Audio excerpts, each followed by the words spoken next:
reaction, but he's kind of going like, it was kind of funny to watch. I'm not going to name any names, but did this company with the van start with a P? No, this was an over-the-road shipment. Oh, okay.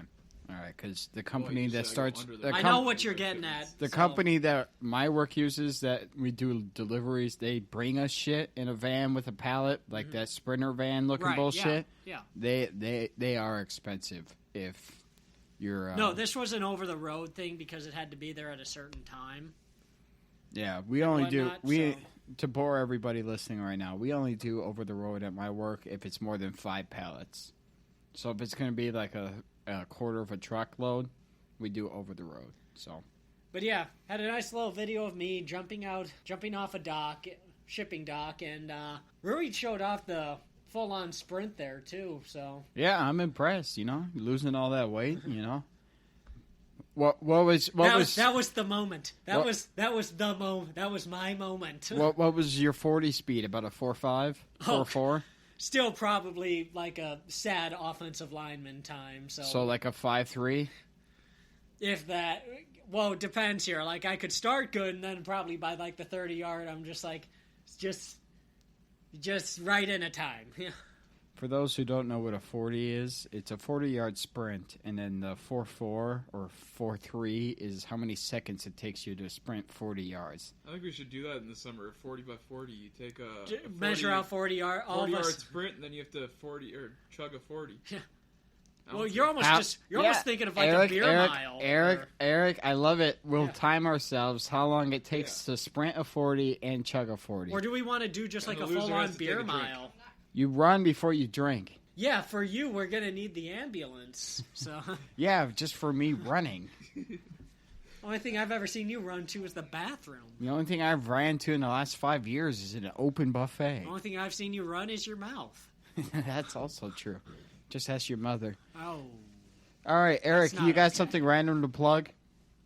Yeah, this episode's brought to you by Eric's wheel ice removal service. And this is out to all the ladies driving the SUVs in Minnesota this year.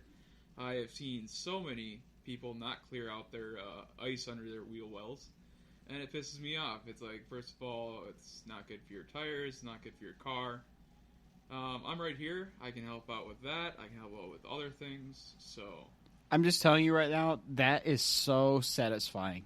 It's like watching somebody power wash like a dirty ass driveway or something, kicking off a big ass chunk of ice on your car. There is something very therapeutic. Oh, you kick that fucker off and it all comes out in one chunk in one kick. My favorite is when you back over it and just smash it and be like, yeah, success. Oh man, you kick that off. That's the fucking Pope's mashed potatoes right there. I don't care who you are. Oh, that tickles me in places where I can only dream about. All right, so real briefly, happenings in sports. We're only going to do a Super Bowl recap. Going off our predictions, really. If you listen to our last episode, God bless you. You are a spirited soul. I applaud all of you who listen to us on all 25 of you that listened to our last episode, which is 23 more people than I thought we would get. Last show was mostly sports heavy, and if you listen to that whole thing... there was kind of a big game going on. Yeah, it's, Super Bowl, big deal. Baby Goat against Daddy Goat. And for those of you who didn't see the game... Baby Goat went to bed early. Just saying, I think Daddy Goat still reigns supreme. The only thing I'll gloat about is, one, I wanted the Buccaneers to win with my heart, but my head said Chiefs.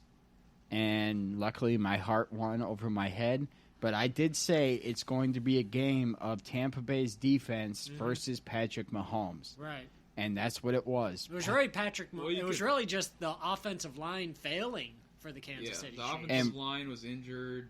And they shifted around like 4 different positions. Yeah. And Brian, you were right. You can gloat about this. This is going to be a game about which quarterback stays on the sideline the most. And that one was Pat Mahomes. Tom Brady went out there, did his thing. Pat Mahomes had to sit there and watch. So you were right about that.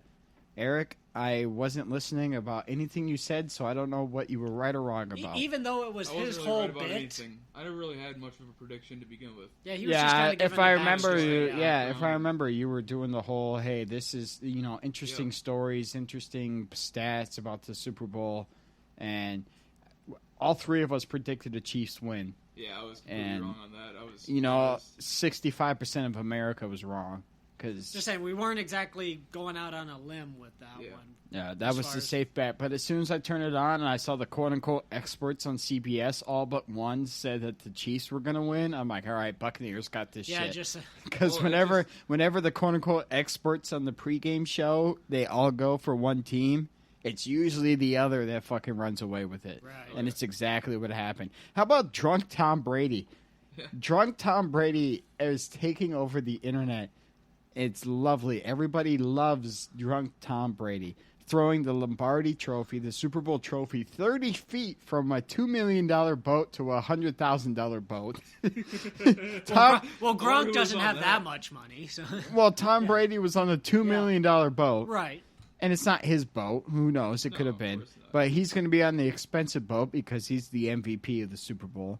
And he throws it to Cameron Brate and Rob Gronkowski 30 feet away on another boat. Well, when you won your seventh year, you can just kind of treat it like a no big deal. Well, the last one that Gronk won, he used the trophy as a baseball bat and was hitting baseballs with it. But, and then my favorite tweet about the whole thing was Leonard Fournette, running back for the Buccaneers. I did say that Tampa Bay, Tom Brady, he always finds a guy that's kind of under the radar, and he'll use them. And I thought it was going to be either Scotty Miller or Tyler Johnson. You said Cameron Brate, too. And Cameron Brate. Turns out, it was Rob Gronkowski. Which, I mean, it makes sense. They weren't using him all playoffs. Yeah, they weren't really using him. Really, even through the season. And then Leonard Fournette just kind of came out of nowhere and had a good game. He had some amazing runs in the playoffs. Just playoff Lenny. But Leonard Fournette, he tweeted about John Pierre-Paul. John Pierre-Paul, for some backstory, he lit a firework. Isn't it Jason Pierre-Paul? Or same thing. It's not. He's just some French fucker.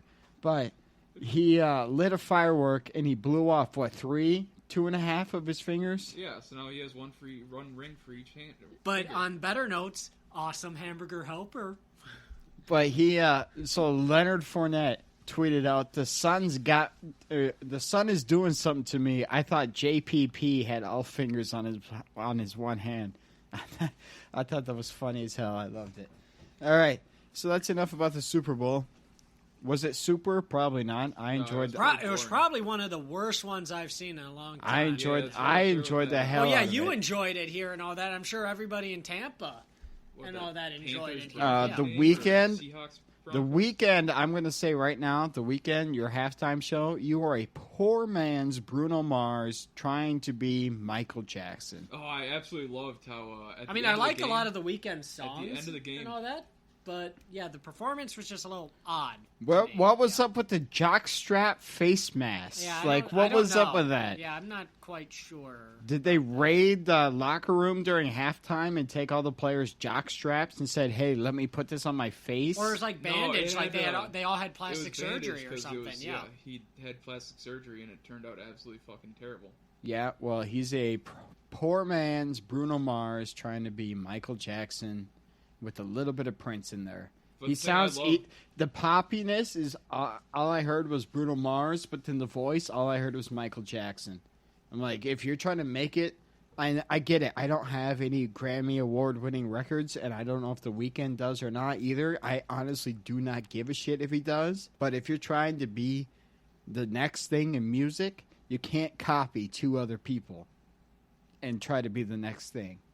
You got to be your fucking self. Be your fucking self. That's what my DARE officer would always tell me. Be your fucking self. And I say, fuck the police. As you were taking a hit off a joint and drinking a beer. Yeah, I'd be like, you want me to be myself, but what if myself wants me to do drugs and drink alcohol? So that was DARE. So that was the Super Bowl. No really outstanding commercials. The Shaggy one with Ashton Kutcher and Mila Kunis. What's her name?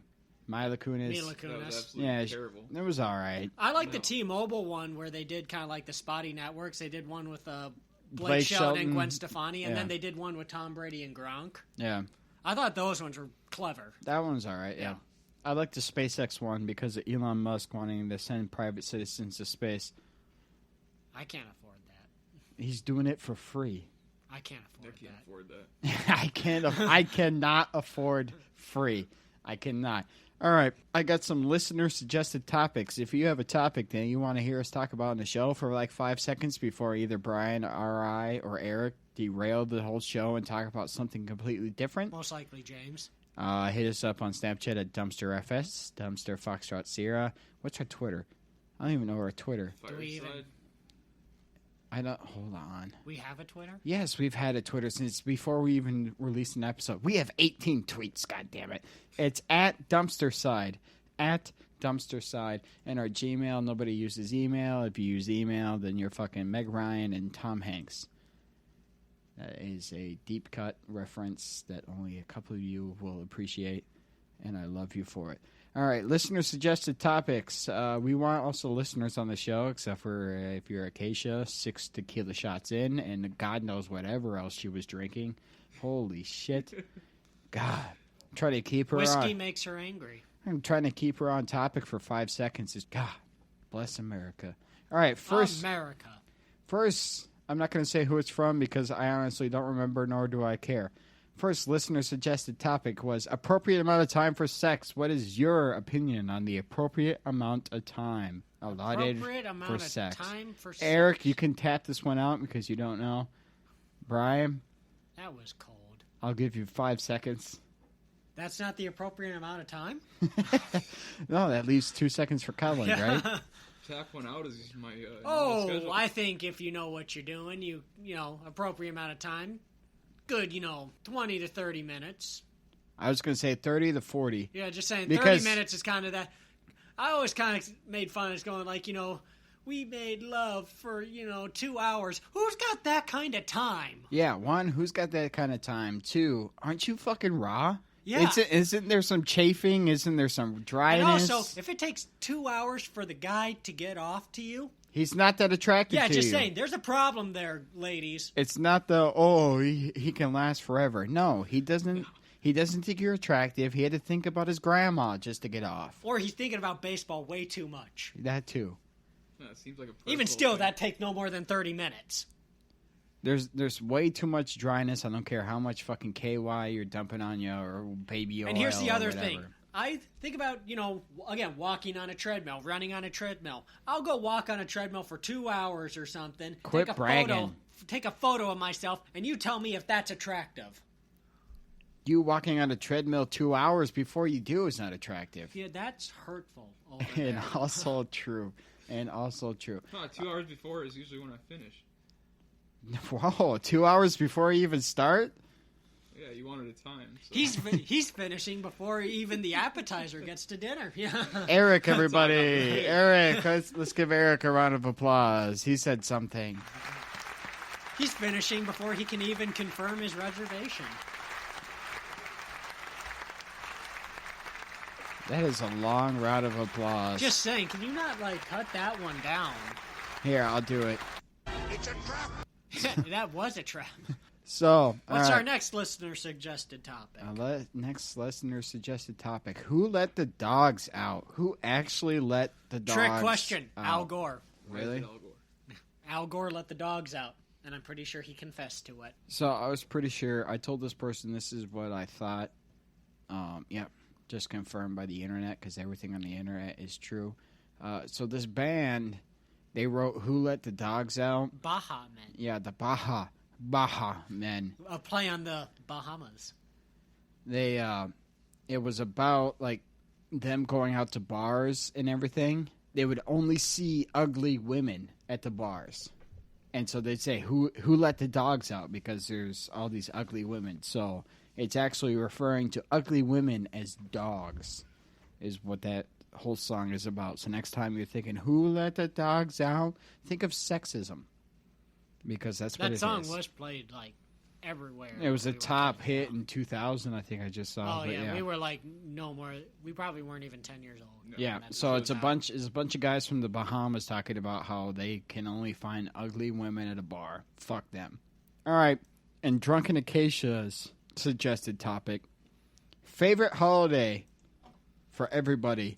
And I went on and added top 3 ranked. I want to hear 3, 2, 1, your favorite holidays. Thanksgiving, 3. Halloween, 2. Christmas, 1.